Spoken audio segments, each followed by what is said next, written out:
Good afternoon. It is Wednesday, November 27th, and welcome back to The Pulse. I'm Mary Kite. And I'm Jack Beauregard.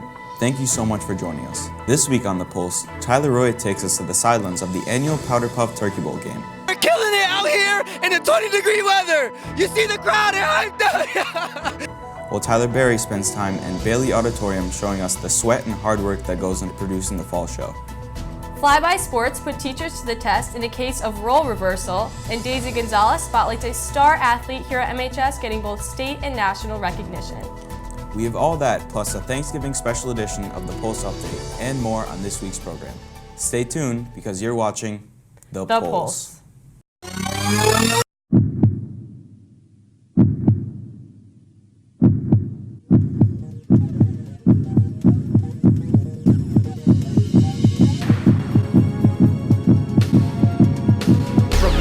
TV studio, The Pulse starts now.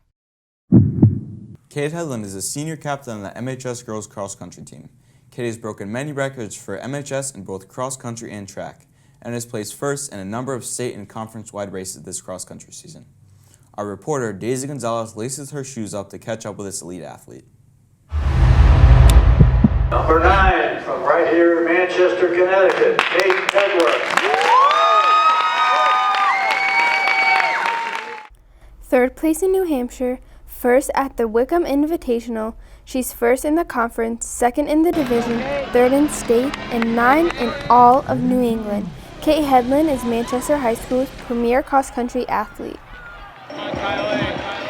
It's kind of sad because cross-country has been like my favorite season for the past couple of years, and it just felt really good to end everything on a good note.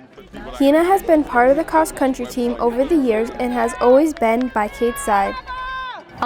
Kate's had a great amount of impact on the girls cross country team. She puts in a lot of hard work and effort for the team and for running. Coach Ian has been Kate's coach for indoor track over the past few years and had coached her for her final season of cross country here at MHS. And she's dedicated. She shows up every day, does not gripe or complain, and she executes practices and workouts with efficiency and diligence.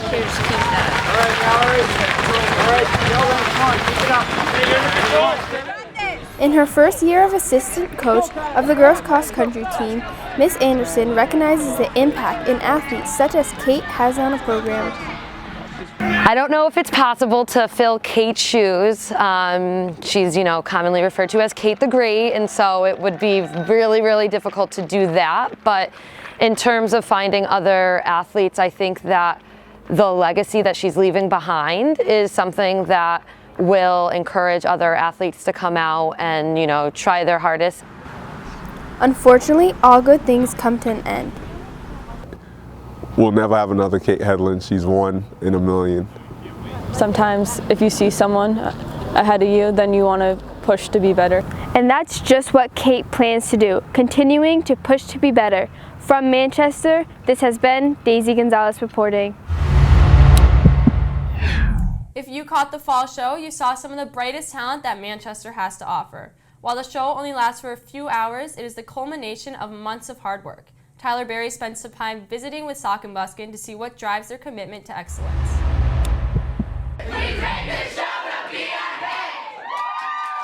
This year at the Fall Show, the Sock and Buskin Club performed the play, You Can't Take It With You. It's an event that MHS has been hosting for the past 19 years.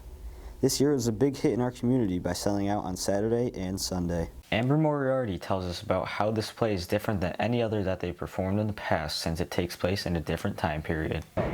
What makes this play different from shows in the past is that it's a comedy and it's a little more mature than we're used to. Liam Chenette, actor in the play, enjoyed forming relationships with his fellow cast members. It's a lot of lines to memorize, and of course we have that with individual people throughout the set, and to memorize all those lines we had to individually meet and practice, and overall the lines that we said made better friendships and made me closer with other people. Although the audience gets to see a smooth run show, Liam shares some of the setbacks the cast faced before showtime. There was a couple setbacks. People didn't memorize lines. I didn't memorize lines. That was a thing that happened, but overall we banded together and everyone put their weight through the show, and overall it carried. Clearly all the countless hours and hard work the actors put in paid off. Thank you for a great show and congrats to everyone who participated. From Manchester, this has been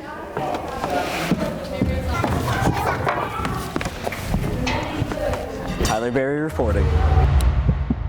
Congrats to everyone that performed and made the play a success. You all never failed to impress. Jack, you worked on that story, so you saw firsthand the hard work that goes into making those productions. Yeah, Mary, it was truly an incredible event.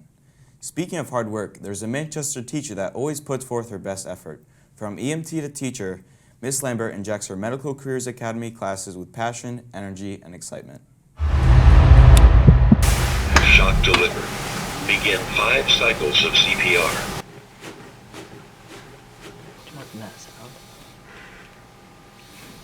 This is not Manchester Memorial Hospital, but instead it's room 255, found right here in Manchester High School.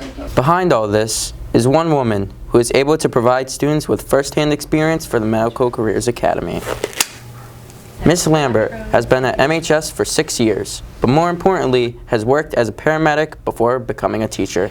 The best thing about my job is that I get to actually pull those skills from real life, authentic patient care experiences, and try and give students an idea of what it would be like to act in that role and to drive their interest and say, wow, this would be appealing to me. Her background in the medical field makes classes like patient care, investigating health careers, and medical terminology that much more interesting for her students. Early on, being like a sophomore when I was taking her class, I kind of had an idea of how it was to be in the medical field, and it kind of painted a picture for me, and I knew exactly what I wanted from that point. It's clear to see that the work that Miss Lambert puts into her teaching career gives the students a higher level understanding of the medical field. From Manchester, this has been Justin Keller reporting. Definitely a career that will always stick with you, and we are very thankful she is able to pass her knowledge from her experiences to her students. Just like Mrs. Lambert, other teachers in the building may have skills that students are unaware of. These skills are on full display in the latest installment of Flyby Sports.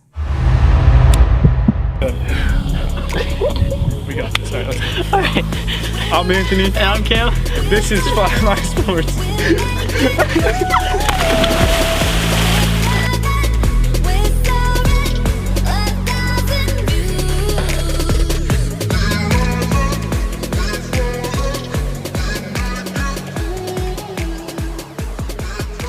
Alright, what's up guys? We're back for another episode of Flyby Sports. Today we have a very special episode. It's a teacher edition.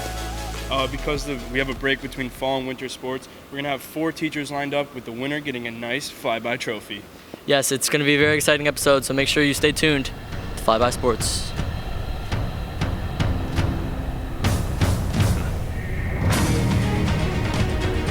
Math teacher Mr. Sims is going to start us off here today in the Clark Arena, and he is definitely a force to be reckoned with. Right off the bat, Sims racing through the cones into the bat for 5 quick spins and then dribbles down a little wobbly for the layup. Misses the layup and then it's over the hurdles back to the bat for 5 more spins. Rolls the football through the hoop, trots over the scooter, then boom, sweeps through all the pins. Stop the time! Stop the time! What is it? 47:40 is your time. I think it went. It was pretty good. Got a little dizzy, but messed up my layup. Yep. But messed my time up. Yeah, it happens. But that was a great run. Thank you. Thank you. Next up is Miss Gambarella, English teacher here at MHS. She starts off darting quickly through the cones and sprints to the bat for what looks like 5.5 spins. Gets the basketball, rushes at the hoop looking like a quarterback, dribbles, and gently lays the ball in. Heads over the hurdles back to the bat for the spins. Then misses the football just to the right of the hoop. Hops on the scooter, knocks down the pin. Stopped! Minus 3. No, minus 3! Oh, yeah. 51-49. 51-49. Not good enough to be Mr. Sims, but still a very good run. Very good. What was the most challenging obstacle out there for you today? So definitely the most challenging obstacle was the spinning bat move. I'm not sure who was counting when I was counting, but I'm pretty sure I did 6 spins and they had only counted more than that. So yeah, that's crazy. I don't know how that happened. I don't know. Next up to take a crack at the course is business teacher Miss Rivera. Rivera starts off hopping through the cones and gets the bat for the spins. Grabs the basketball, stumbles a little bit, recovers, then lays the ball in the basket. jumps through the hurdles, 5 more spins,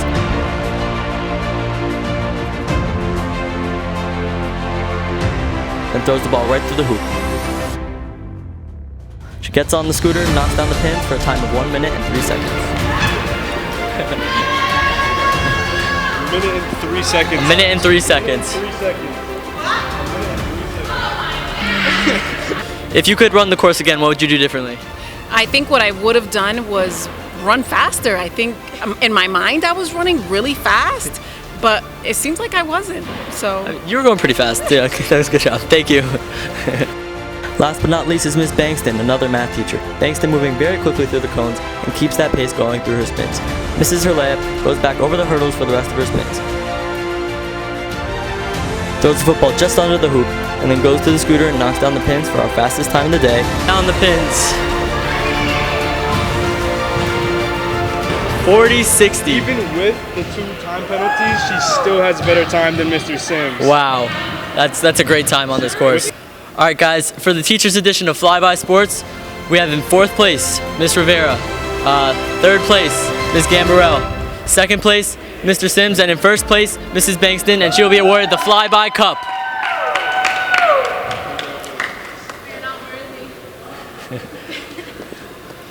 All right, where do you think you made up the most time and to win 1st place? I think where I really beat the competitors out is on the spinning bat part, because I just wasn't afraid to get dizzy. I just went for it, got those spins out of the way, and got right onto the next obstacle. We had a good episode today. Shout out to Miss Bankston for taking home the Flyby Cup, and a big thank you for all the teachers who came down and ran the course. Yeah, you definitely had a lot of fun, and thanks for some good suggestions for the future. Stay tuned, you might see some new things popping up in Flyby Sports. Make the ground shake.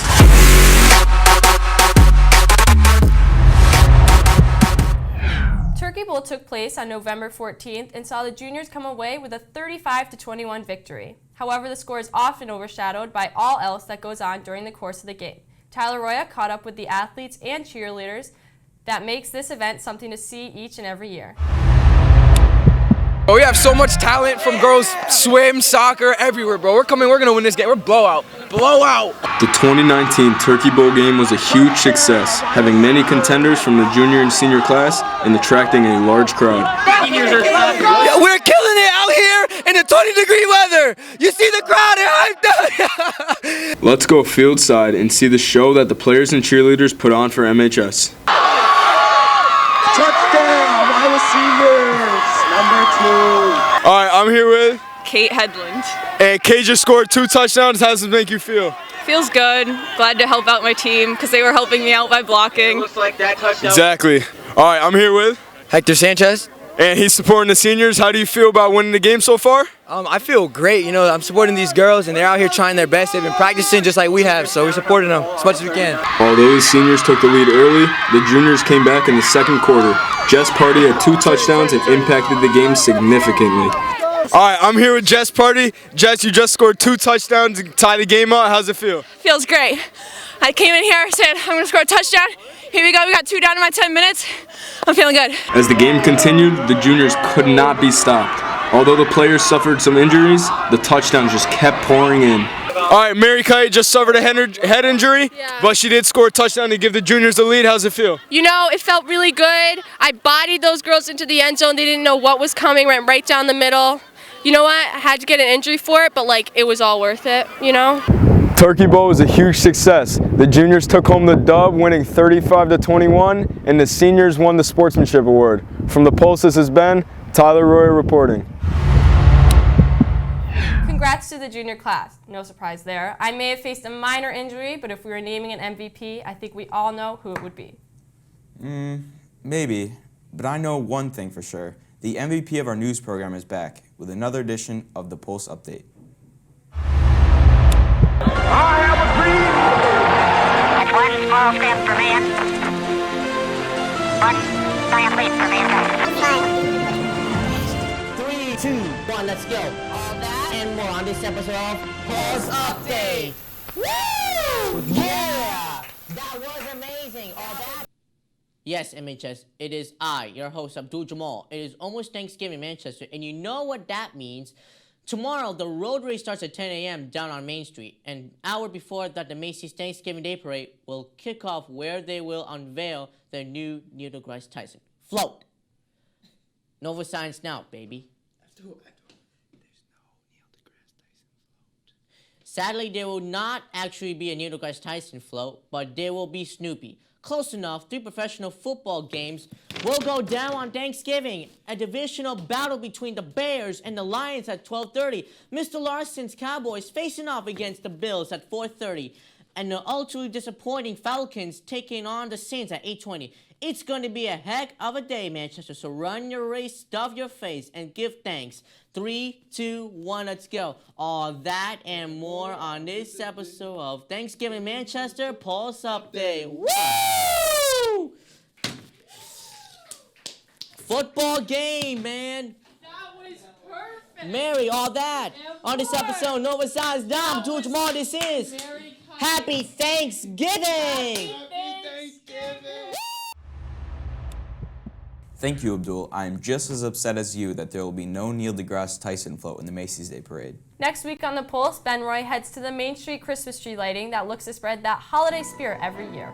And Emily Madden highlights another star female athlete who is breaking records, but the records being broken belong to someone a few of us may know. And if you have any story ideas we may have missed, you can email Mr. Larson at b11elars@mpspride.org. To learn more about The Pulse or to check out some of our other projects, visit our website at mhstelevision.com. And don't forget to follow us on Twitter and like us on Facebook at MHS Red Prod. I'm Jack Beauregard.